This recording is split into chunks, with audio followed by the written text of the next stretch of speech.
বলো তবে ওখানকার লেখাপড়া কোনো কাজের না। আমি তো ওখানকারই লেখাপড়া করছি, লেখাপড়া সবই শিখছি। ওখানকার লেখাপড়া না করে আমরা চাকরি করবো, আমরা ওয়াজ করে বেড়াবো, ওদের টাকা আমাদের কেউ দিবে? আমরা তোমার পারি না। লেখাপড়া শিখছি, চাকরি ওখানে করতে, ব্যবসা বাণিজ্য করতে, সব করতে। আর উনিরা মাদ্রাসায় লেখাপড়া করছে।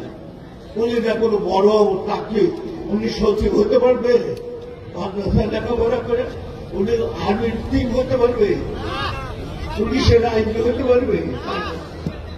সুতরাং উনিদের লেখাপড়া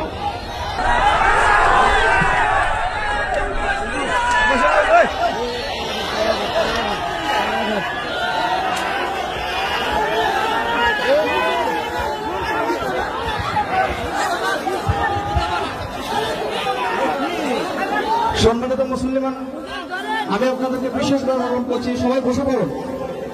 বক্তা আসতেছে, আপনি বসে পড়ুন, বসে পড়ুন সবাই। ডিসিপ্লিন নষ্ট করেন না, দয়া করে বসে পড়ুন সকলেই। চুপ করেন, একটু ধৈর্য ধরুন। বক্তা চলে আসতেছে ইনশাল্লাহ, আপনারা সকলেই বসে যান।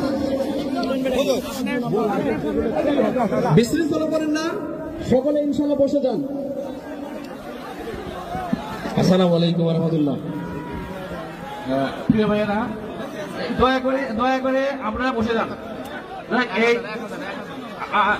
না ঠিক আছে ভাই, আমি অনুরোধ করছি আপনারা বসেন। ভাই শুনেন, আমি বলি না ভাই, আচ্ছা হয়েছে তো ভাই, আপনারা বসেন, আমার হুজুরকে নিয়ে একটু অসুবিধা করবে, ঠিক আছে? কথা ভাই, আর ভাই বসে না, আমরা শুনবো তো ভাই, কথা শুনবো তো, ঠিক আছে? যারা রাজনীতি করে তারা তার ভাষায় কথা বলবে, আর যারা ইসলাম, যারা মুসলমান তারা তাদের মতো করে থাকবে।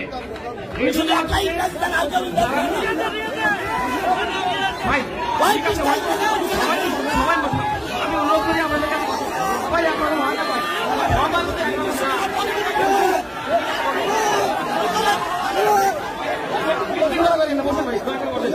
সবাই একরকম হয় না ভাই, সব মানুষ একরকম না ভাই, বুঝতে হবে তো ভাই। ভাই বুঝতে বসে তো ভাই, আপনারা বসেন ভাই, আপনারা বসেন। আমি বলি এই ধরতে সাধুতে পারে আমার দোষ থাকতে পারে, সেই দোষটা তো আজাদির ঘাড়ে চাপাই দিলে হবে না।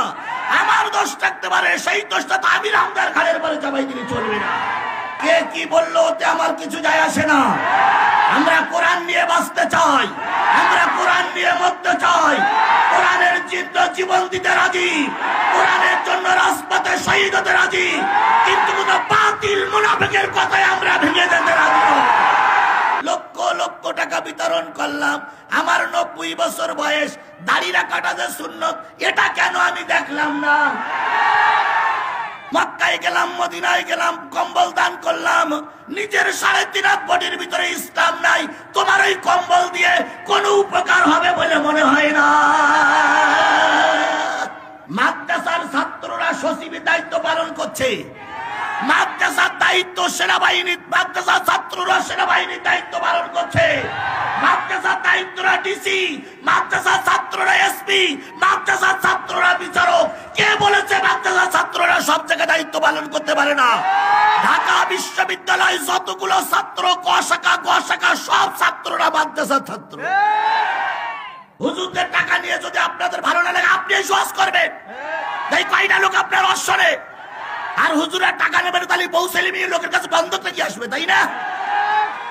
বড় অঙ্কের টাকা খেয়ে যদি কোনো ব্যক্তি, কোন আলেম কোরআনের বিরুদ্ধে কথা বলে, ইসলামের বিরুদ্ধে কথা বলে, আপনার কথাটা তাদের সঙ্গেই মিলা। আপনি একটা চাকরিতে নিয়োগ পেয়েছেন, আগেই দেখেন যে আপনার স্কেল কত। স্কেল যদি কম হয়, আপনি চাকরিতে জয়েন দেন না, তাহলে আপনার স্কেলের দরকার। আর হুজুররা রাস্তায় শুধু বিক্রি করে বেড়াবে। যেই হুজুররা বড় টাকার বিনিময়ে কোরআনওয়ালাদের ফাঁসির জন্য দাবি করেছিল, যেই হুজুররা টাকা খেয়ে ইসলামের বিরুদ্ধে ফতোয়া দিয়েছিল, যেই হুজুররা টাকা খেয়ে ধর্মের বিরুদ্ধে কথা বলেছিল, অবশ্যই আপনার প্রতিবাদটা তাদের বিরুদ্ধে হওয়া উচিত ছিল। বাংলাদেশ জামাত ইসলামের শীর্ষস্থানীয় নেতাদের ফাঁসি হয়েছে, মামলা হয়েছে, জেলে গেছে, রাজপথে গুলি খেয়ে মরেছে, তবুও ময়দান থেকে পালিয়ে যায়নি। আমাদের ভয় দেখাই লাভ নাই, ভয় দেখাবা কাপুরুষ মুনাফিকদেরকে। যখন ময়দানে ব্যাঙের মতন সবাই পালিয়েছিল তখন জিহাদি ময়দান কাঁপিয়ে কথা বলেছে, আর এখন বসন্তের কোকিল হয়ে ভুলতারো নিজের চেহারাটাকে আয়নায় দেখো, আয়নায় দেখো, আয়নায় দেখো, আয়নায় দেখো। 90 বছর বয়স হয়েছে এখনো দাঁড়িয়ে উঠিনি। আপনি কোরআনকে বইয়ের সঙ্গে তুলনা করতেছেন। একজন জাতীয় সংসদের সদস্য আলেম আর একজন জাতীয় সংসদের সদস্য মমতাজ, আপনি সাইদের সঙ্গে মমতাজের তুলনা করবেন? ওই স্বৈরাচার তো ভালোই ছিল, আমাদের আগে মাহফিলে কথা বলতে দিত না স্বৈরাচারেরা। আপনারা যদি একই ভূমিকা পালন করেন তাহলে ওদের দাঁড়িয়ে লাভ কি? ওরাই তো ভালো ছিল। তত আপনাদের স্যালুট দিচ্ছি, তত ঘাড়ের পরে দিন দিন করে নাচতেছেন। আমরা কিন্তু ভারত থেকে পাসপোর্ট করে আসিনি, আমরা মায়ানমার থেকে পালিয়ে আসিনি, আমরা আসমান থেকে নাজিল হইনি, জমিন থেকে ফুটে আসিনি। আপনার উল্লাহ পাড়ার কথা বলার অধিকার আছে, আমারও কথা বলার অধিকার আছে, কারণ আপনি বাংলাদেশের নাগরিক, আমিও বাংলাদেশের নাগরিক। মুরব্বী যে কথাগুলো বলেছেন আমি অনেকক্ষণ বসে আছি, কিন্তু একটা কথা আমার খারাপ লেগেছে। আমি বলেছি মসজিদ কার ঘর? মাদ্রাসা কার ঘর? আর আমাদের ঘর কোনটা? কবর। সেই হিসাব করে আপনারা বসবেন, এখানে আলোচনা হবে। আমি কিন্তু একবারও বলিনি যে মসজিদ মাদ্রাসায় দান করতে হবে কি মাদ্রাসায় দান করতে হবে, দান না করলে কি হবে। উনি কথাটা গাদ দিকে নিয়ে গেলেন। যাক, বয়স হয়ে গেলে অনেক কিছু হয়। আল্লাহ আল্লাহ আল্লাহ ওনাকে হেফাজত করুক। উনি আমাদের মুরব্বী, উনি আমাদের মুরব্বীকে আল্লাহ মাফ করুক, আমাকেও মাফ করুক।